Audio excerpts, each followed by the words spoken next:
राज्य में प्रथम स्थान पर है। आप सभी लोगों को उस चीज़ के लिए बधाई। और अगर मात्र 10 दिन में 10वें पायदान से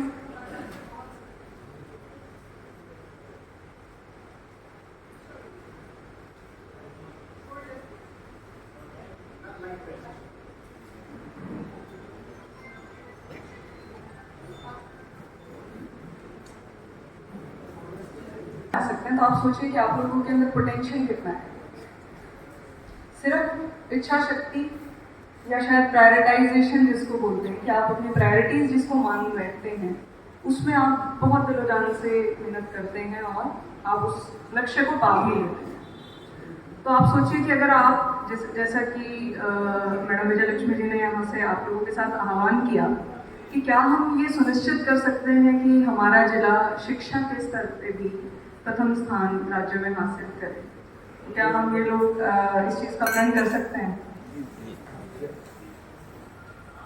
बहुत धन्यवाद। पता है आपका ये एक उठा हुआ हाथ हमारे लिए इतना आश्वासन देता है, क्योंकि कई बार जब हम चीज़ें धारण करते हैं तो हमें नहीं पता होता कि उसका आगामी आप लोगों के साथ दोबारा कब रखेंगे, मगर हमें ये आश्वासन हो जाता है कि जो जिन 1 लाख बच्चों को आप इस वक्त में शिक्षा दे रहे हैं पूरे कैथल जिला के अंदर, वो बच्चे सेफ हैंड्स में हैं। उन लोगों हमें पता है कि आप लोगों ने जो लक्ष्य अपने लिए निर्धारित किया है वो आप लोगों के माध्यम से और बच्चों के माध्यम से वो हम पा लेंगे। दूसरा, मैं फिर से जिला शिक्षा अधिकारी मैडम से माफी चाहूँगी, मगर आपने कहा कि 80% में हम लोगों को संबोधित करें। 80% और उससे ऊपर। देखिए मेरे को ना 2 ही चीज़ें समझ आती हैं, 0 और 100।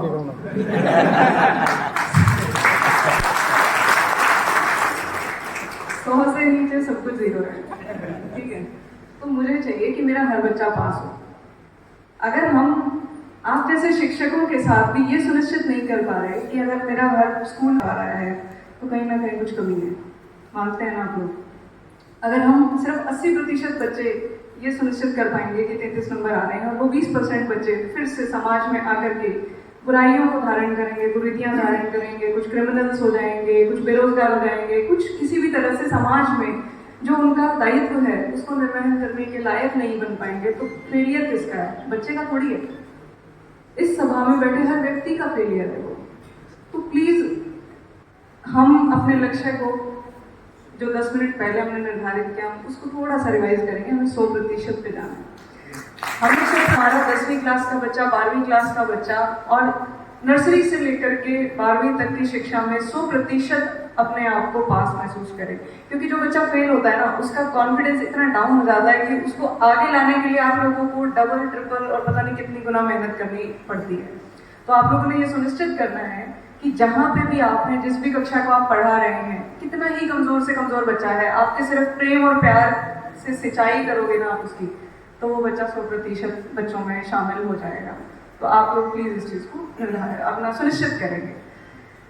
अच्छा, एक फिर हमने बात कही कि हमारे साथी टीचर कलाकार जो है वो यहाँ पे एक अभिव्यक्ति देंगे, तो उन टीचर को मेरी तरफ से बहुत बहुत बधाई। उन्होंने बहुत ही अच्छी प्रस्तुति यहाँ पे दी, पर मेरे दिमाग में एक बड़ा ख्याल आया कि क्या हर टीचर कलाकार नहीं है? है ना? आप सब लोग कलाकार हैं, आप सब लोगों ने हमें घड़ा है ना? आप लोगों के जो घड़ने से हम लोग जो बने हैं उस पर आप ही लोग गर्व भी महसूस करते हैं। तो आप सब लोग कलाकार हैं और अपने अंदर के कलाकार को जीवित रखने का जो दायित्व है वो भी आपके ऊपर है। कोई आपको सम्मान करे, हमारे जैसा, मैडम के जैसा कोई भी व्यक्ति स्टेज पे आकर के आप लोगों को सम्मानित करे, आपकी कला उसकी मोहताज नहीं है। आप लोग सिर्फ इतना सुनिश्चित कर पाए कि आपकी कक्षा में पढ़ने वाला हर बच्चा एक जिम्मेदार नागरिक बन के अगली कक्षा में जा रहा है, यही आपका सम्मान है। और यकीन मानिएगा, जब भी किसी भी विशेषतर प्रोग्राम के बारे में हम बात करते हैं तो सबसे पहली चीज ये आती है कि आज जो हम कर रहे हैं वो तो आज में हमारा योगदान है, पर भविष्य में हमारा योगदान जो है उसके लिए शिक्षक सबसे महत्वपूर्ण कड़ी है। अगर आपका आज नर्सरी क्लास का बच्चा ये सीख गया कि कचरे को डब्बे में डालना है, तो आप ये मान के चलिए कि जो स्वच्छता सर्वेक्षण, स्वच्छता के कार्यक्रम और जिस सेवा पखवाड़ा और स्वच्छता पखवाड़ा की हम बात कर रहे हैं, उसका सफल आयोजन आपने आज से रख दिया, उसकी नींव आपने अपनी कक्षा में, नर्सरी कक्षा से रख दी।